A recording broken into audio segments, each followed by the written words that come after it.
G'day, Teeth here from pickinglessons.com.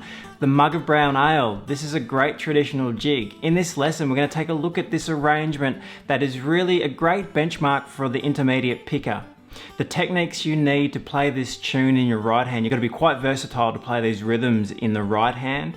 The left hand position, we're working out of several positions, position 2, open position, and position 5. So you've got to have that versatility with your left hand. We also have some articulation in there as well, so little extras on the melody that you certainly want to be comfortable with if you're an intermediate picker.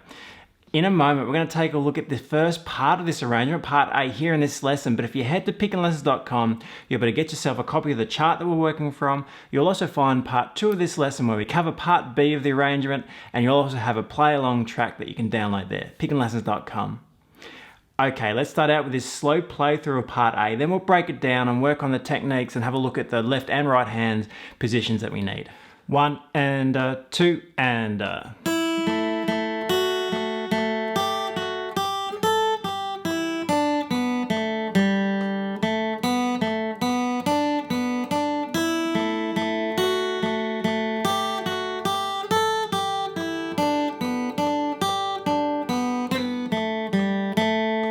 Okay, so there was part A of this tune. We're in the key of A minor, although we're in a Dorian mode. So that means it's an A minor scale, but we have the F sharp note in there. So this would be the scale.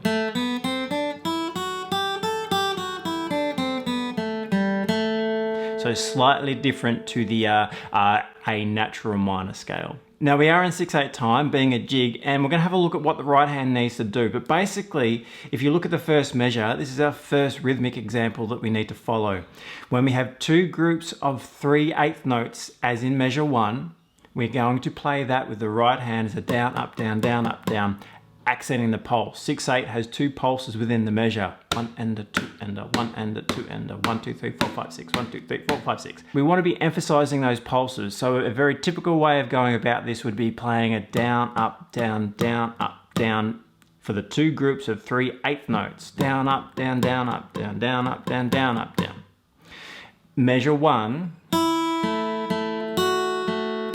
It works out quite nicely for where the melody notes are laid anyway, but certainly helps us to emphasize that pulse, which happens to fall on string 1. So that's the first variation we want to really make sure we're on top of for the right hand. We see that again in measure 2. In measure 3 there's a variation we'll get to in a moment. Just in terms of the left hand, we're starting out in this second position. That means that our first finger plays at fret 2. Later on in the arrangement we move up to 5th position, meaning that our first finger is playing at fret 5. And then beyond that, typically your fingers will take those frets that lay out afterwards. In this first measure though, our first finger there at fret 2, so we can reach into the melody notes there on string 1. So we are in position 2 for that. And then as we move through, we'll have to also change back into open position there, first position, so that we can cover those melody notes. So there's a little bit of hand movement, but really being at this level of playing, you do want to be sure of where those fingers need to be. You don't want to be getting yourself left-hand fingers tangled. Okay, so just moving through, measure 2, we've got a position change there. Coming out of measure 1, we're covering that 3rd and 2nd frets with the 3rd and 2nd fingers, but then we need to shift up to cover the A back to the G. So just comfortable left hand finger choices with minimal hand movement, but keeping it as simple as you can. Right hand again, down, up, down, up, down, up, down, following those 8th note groupings. Measure 3, back to first position, into measure 4 over that G chord. Now we have a variation of rhythm, so just looking at that very quickly, 3/8 notes, quarter note, 8th note. The quarter note, 8th note, pick it as a down, up, 1 and a 2 and up. So the changing of the hand speed, that can be a little tricky if you're not used to it. And in this rhythm structure that we're finding here, particularly in part B, with a little bit more articulation in there, our hand speed does change. But certainly here in measure 3, we have the same thing. Down, up, down, up. We need to wait out that last note, emphasizing the pulse all the way through. Measure 4. Again, down, up, down in that open position. Then as we transition to measure 5, we have the same opening melody we had in measures 1 and 2. So again, watch the hand position there. Closing out measures 7 and 8. Playing in open position so we can cover that C natural note as we come in towards the end. We have a grace note pull off there. So measure 7, roll that finger, and then roll it back again. So third finger,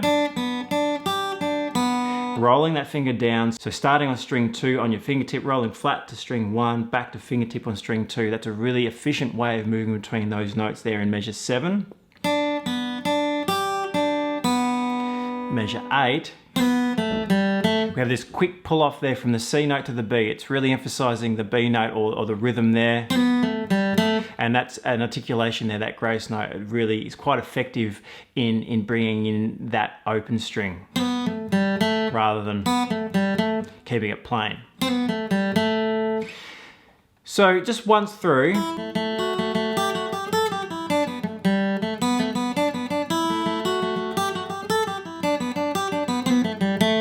really watching those hand positions, watching that right hand position.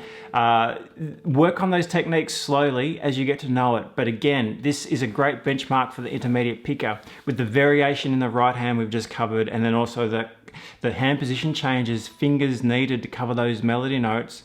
You really, as an intermediate picker, you do want to make sure you're really comfortable with that. One last note about this particular tune. I've decided as I was practicing and playing this one, I'm using a very light pick just for the tonal difference you get and the bit of a slap clickety-clack sound you get with a flexible pick. Normally I use a 1.5 mil pick, so it's worth thinking about the pick you're using, and sometimes depending on the melody or depending on the tune, you may find that changing the pick might offer a little bit more to the character of the tune too. So worth thinking about. Again, I'm using quite a flexible pick. It might be a 0.5. Normally, I'd be using a 1.5 or thereabouts, 1.4. So it is worth thinking about. You do get a lot of different tonal character out of different picks. Excellent. Now, if you head to pickinglessons.com, you will get yourself the next part of this lesson. The tablet's there, but in the member section, you've got part B of this lesson. We'll break it down. You also got the MP3 download for the play along track. Pickinglessons.com. I'll see you there.